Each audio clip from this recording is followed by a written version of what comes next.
இன்னைக்கு ஆடிப்பூரம் காலையில் எழுந்திருக்கும் போதே ஒரு மாதிரி பிரிஸ்கா டேவை ஸ்டார்ட் பண்ணணும்னு நினச்சா தண்ணி வராமல் ஒரு மாதிரி கொஞ்சம் வெக்ஸான மாதிரி இருந்தது. தண்ணி பிடிச்சி முடிச்சோம். கரெக்டாக அம்மா வந்து வளையல்காரங்க வந்திருக்காங்கன்னு சொன்னாங்க.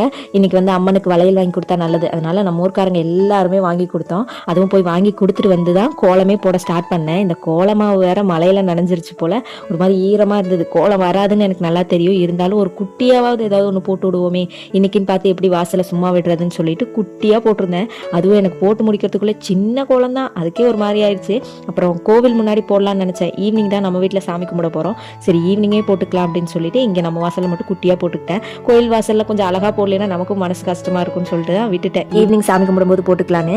இன்னைக்கு சமையலுக்கு எனக்கு பெருசாக எந்த ஐடியாவும் இல்லை, ஏன்னா பெருசாக எதுவுமே வீட்டில் இல்லை. நேற்று சந்தைக்கும் போகலையா, நான் இந்த வாரம் இந்த பருப்பு அந்த மாதிரி ஐட்டம்ஸ் எல்லாம் யூஸ் பண்ணலாம் அப்படிங்கிறதுக்காகவே காய்கறி எதுவும் வாங்காமல் விட்டுட்டேன். மணி பிளான்ட்ல தண்ணி கொஞ்சம் குறைஞ்சிருச்சு, அதை மாற்றி வைக்கலான்னு சொல்லி பண்ணிட்டு இருந்தேன். இதை பண்ணுற கேப்லையாவது ஏதாவது ஒன்று சமைக்கிறதுக்கு மண்டைக்கு தோணுமா அப்படின்னு சொல்லிட்டு தான் இந்த வேலை. மணி பிளான்ட் வந்து இந்த வாட்டர்ல வச்சோம்னா நல்ல குரோத் இருக்கு. அந்த ரூட்ஸ் எல்லாம் பார்க்கவே ஒரு மாதிரி அழகா இருக்கு. இந்த இதுல சோப்பு போட்டு வாஷ் பண்ணா அது ஏதாவது செடிக்கு டேமேஜ் ஆயிருமோன்னு பயமா இருக்கு. அதனால சும்மா தண்ணியில மட்டும் அலசி அப்படியே தண்ணியை ரீஃபில் பண்ணி எடுத்து வச்சிட்டேன். இந்த ரூட்ஸ் தான் ரொம்ப பெருசு பெருசா இருக்கா, அதுல போடும்போது கொஞ்சம் பயமா இருக்கு. பொறுமையா தான் பண்ற மாதிரி இருக்கு, கட் ஆயிடுச்சுன்னா வேஸ்டா போயிடும் இல்லையா, அதனால பொறுமையா தான் எடுத்து வச்சிருந்தேன். இன்னைக்கு கிச்சன்ல ரொம்பவே ஸ்பெஷலான டே. ஏன்னா நேற்று நம்ம ஸ்ப்ரவுட்ஸ்க்காக எல்லாம் ரெடி பண்ணி வச்சிருந்தோம்ல, நான் வந்து நேத்துல இருந்தே அதையவே தான் நினச்சிட்டு இருந்தேன். ஓப்பன் ஸ்பேஸ்லேயே வச்சுட்டேனே, வளருமா வளராதான்னு தெரியலையே, இது வேறு தேவையில்லாத வேலை பார்த்துட்டோமா அப்படிங்கிற மாதிரி தோணிட்டே இருந்துச்சு. இன்னைக்கு வந்த உடனே முன்னாடியே அந்த ஸ்ப்ரவுட்ஸ் பண்ணி வச்சிருந்தேன். அந்த மூட்டை தான் இருந்துச்சா, நான் கண்டுக்காமே இருந்தேன். ஒருவேளை நம்ம காலங்காத்தில் வந்து எடுத்து பார்த்து அது வளராமல் இருந்துச்சுன்னா நமக்கு தான் மனசு கஷ்டம், வேண்டாம் அப்படின்னு சொல்லிட்டு மற்ற வேலையெல்லாம் பார்த்துட்டு இருந்தாலும் எனக்கு அந்த ஆர்வம் மட்டும் குறைவே இல்லை.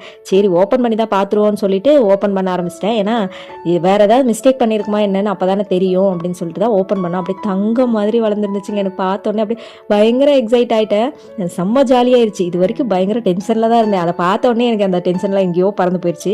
ரொம்ப சூப்பராக வளர்ந்துருந்தது.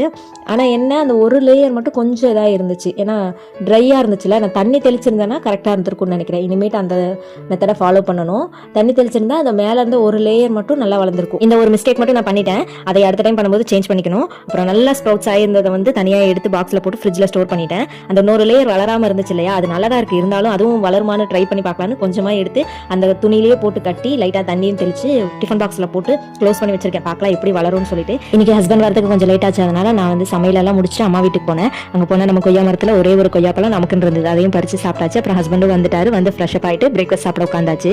இன்னைக்கான ஸ்பெஷல் சுட சுட தேங்காய் சாதம், ஒயிட் ரைஸ், அது கூட தக்காளி கடையல். ரொம்ப சிம்பிளான பிரேக்ஃபாஸ்ட் தான், ஆனால் ரொம்ப நல்லா இருந்தது. இன்னைக்கு வந்து ஷட்டவுன், அதனால ட்ரைபேடில் மொபைலை வச்சு ஒரு மூவியை போட்டு விட்டுட்டு அதை பார்த்துக்கிட்டே இன்னைக்கு சூப்பராக பிரேக்ஃபாஸ்ட் சாப்பிட்டு முடிச்சாச்சு. இதோட நம்ம vlog முடிச்சிச்சு. நம்ம சேனல் பிடிச்சவங்க மறக்காம சப்ஸ்கிரைப் பண்ணிக்கோங்க.